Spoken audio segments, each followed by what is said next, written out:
Hello everyone, and welcome to my Days of Our Lives official. I hope everyone is having a wonderful day. Before we begin, please hit the subscribe button and give this video a thumbs up. Steve tells a more happier Kayla that he can't stop thinking about Abigail as he sits at the pub and eats his burger.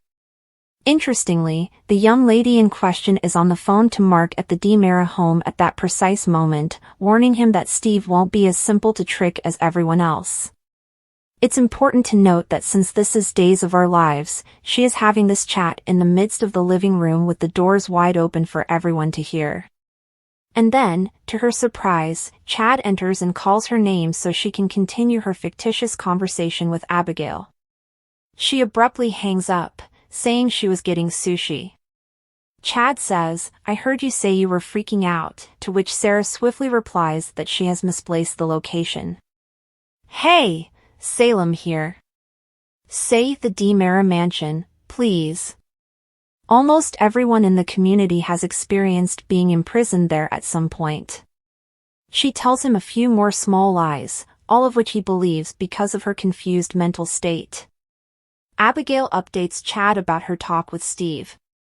"I'm shocked he didn't come by sooner, so he could see you with his own two eyes," Chad remarks.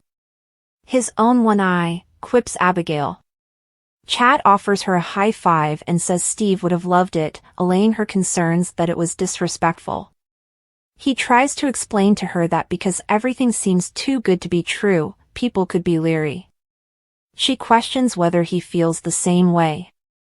He says, "I feel like this is the miracle that I prayed for every single night since you left me," emphasizing how much he and many others adore her. Daybook of Chad and Abigail's wedding. Chad claims he stopped by to show her their wedding album in an attempt to trigger a recollection. She is shocked to learn that they were married 3 times as they turn the pages. "Like now, we always found our way back to each other, even though we've had our fair share of ups and downs," he acknowledges. He then recites the vows from their wedding, or at least one of them, as Abigail tears up, whether because she's moved or perhaps even feeling a little bit guilty. If you enjoy Billy Flynn and or Chad, I strongly suggest checking it out. It's a very nice moment. She continues, "Nobody's ever said anything like that to me," then realizes her mistake and adds, "that I remember." They are on the verge of kissing. Almost kissing days Chad and Abigail. Only to have Julie's call about Charlotte's illness cut short. Abigail tells Chad that she was a very fortunate woman and thanks him for bringing the photo album before he leaves. He is adamant, saying, "I was the lucky one and I still am." Abigail gasps the moment he leaves, obviously overtaken with emotion. Steve tells Kayla he finds it hard to believe Abigail lied to him, saying she was on the phone with his wife, who subsequently denied having spoken to him. Kayla claims that it might have been an easy mistake, but she is aware that her husband doesn't think so. "It appeared as though she was hiding," he remarks, before delving into hypothetical Abigail's possible justification for lying. Kayla advises him to just acknowledge that he doesn't believe Abigail to be Abigail. Steve-Kayla burger days. Steve informs Kayla that he saw Abigail discussing her brother with Stefano's portrait. Steve informs Sweetness that numerous DNA tests have been tampered with in Salem over the years when she brings up the test. Steve begs his wife to perform additional DNA testing and discusses all of his other problems, including the face surgery that Abigail underwent. She declines, citing a breach of her HIPAA oath. She lashes out at him, "Don't you sweetness me, Stephen Earl Johnson," despite his best efforts to win her over with tender words. She says he will just need to find another means to obtain the answers he seeks. Steve determines that finding Clyde and speaking with him will be the best line of action. Kayla observes, "Getting mixed up with Clyde Weston never comes with good results. And why do you think you'll ever get the truth from him anyway?" If he doesn't, Steve threatens to finish what Chad started. Kayla is not fond of his discussing the possibility of killing someone. In addition, she questions how Steve will enter the maximum security facility where Clyde is being held. He apologizes and asks, "Have we met?" since there is always a way where there is a will. Speaking with Maggie on the Kiriaki's living room couch is an emotional Sarah. Maggie asks Sarah how her meeting with Marlena went when she sees her sitting in the living room. Sarah says it was kind of a bust, adding that she was unable to recall seeing Brady behind the wheel under hypnosis. Conversation shifts to their worries regarding Xander. Xander, brandishing a bat, is urged by Fiona not to smash Brady's head. Xander's mother says she has a confession to make as he prepares to do his absolute worst. Xander raises the bat once more. "Don't worry, Mom, I'm not going to kill him. I'm just going to treat him the same way he treated Sarah." She blurts out, "Brady and I slept together," in an attempt to stop her son from acting like a caveman. Xander is stopped cold, wondering why she would say something so horrible. Fiona brings up the men's underwear he discovered in her hotel room, a subject he probably wishes they had never had again. And although Fiona undoubtedly thought that in some way this would help, as you can see in the picture below, it had the exact opposite effect, with Xander lunging at his mother's lover in secret. Brady bat Fiona is attacked by dazed Xander. Text says get the Days of Our Lives email from Soaps.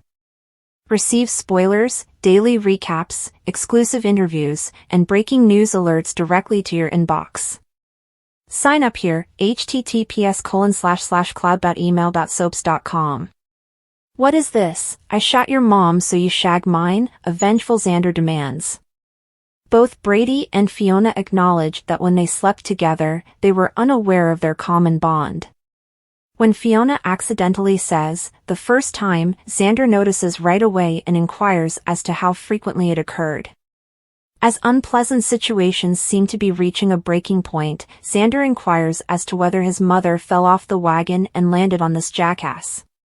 Saying he was the only one who drank, Brady lies. Xander hopes Fiona hasn't become attached to Brady as she defends him.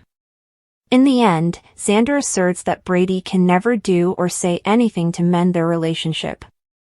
Brady is then told to get the hell out of my building, you're fired, and pack up. Alex shows up at Stephanie's door to apologize for missing the Everett memorial that she had organized. "It's no big deal," she replies, asking if he has any push-ups to perform or lines to learn for body and soul. Alex comforts Stephanie, telling her that she will find love once more and that what occurred wasn't her fault, as she laments that she was unable to assist Everett. "You're successful, intelligent, and gorgeous," he remarks. "The full package is you. It would be insane for any guy to not want to be with you." He draws her into an embrace that gradually develops into a passionate kiss. Days Alex Stephanie. Reversing course, Alex says he's still not over Teresa and that Steph is in grief. Nothing he does will put their friendship in danger. The old Alex would have leaped into bed without a second thought, so she believes this only goes to show how much he's changed since moving to this place. They make the decision to watch Ted and place a food order. Ted, why? In order for Stephanie to declare, "I'm so happy I subscribed to Peacock. They have some amusing stuff." According to her, she needed this. You were in need of a wild, stoner teddy bear? He claims he needed it too, though, and he understands what she actually meant. Xander kisses Sarah as he enters the mansion in the last minutes. Her initial query? What makes you own a bat? He informs her of his altercation with Brady. Plus the fact that his mother said she had been having extramarital affairs with the man to stop him. Brady and Fiona express their gratitude to each other in the meantime, she for saving his life, and he for keeping her fall off the wagon a secret. Fiona informs Brady that they shouldn't interact with one another any longer before departing. Talking with Stefano Days, Abigail. Abigail is sitting there looking through the picture album when she says to herself, "I can't do this anymore." She gets an SMS just then. "Why haven't you gotten Chad back down the aisle yet?" is what it says. "You are aware of what will occur if you don't." The signature reads, "Your friend, Clyde. Thanks for watching. If you like this video, so please don't forget to subscribe my channel and don't miss any update.